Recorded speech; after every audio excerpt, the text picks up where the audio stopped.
Assalomu alaykum, kanalimizga xush kelibsiz. E'tiboringizga yurak uchun zararli bo'lgan 7 mahsulotni aytib o'tamiz.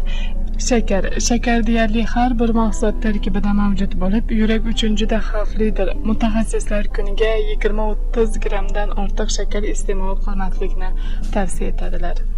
Shirinliklar va pishiriqlar.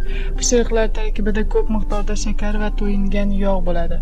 Ushbu mahsulotlar hech qanday ozuqaviy xususiyatga ega emas, faqatgina xolesterin miqdorini oshiradi, xolos.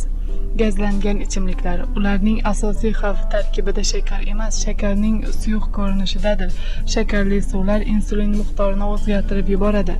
Bu esa ortiqcha vazn va butun boshli metabolik buzilishlarning asosiy sababchisiga aylanadi. Yog'sizlantirilgan mahsulotlar. Yog'sizlantirilgan mahsulotlar bir qarashda foydalidek tuyulishi mumkin, ammo ko'p hollarda tarkibida yog' bo'lgan narsalar ham aynan shunday nom bilan sotuvga qo'yiladi.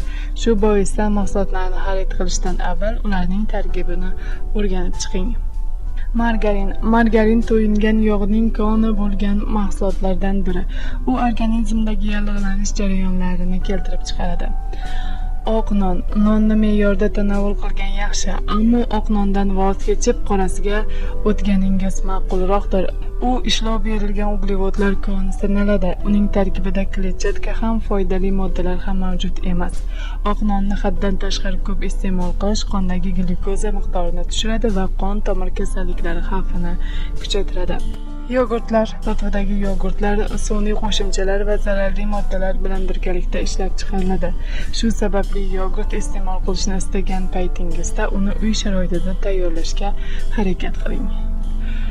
Hozircha shular. Kanalimizni kuzating va doimo sog'-salomat bo'ling.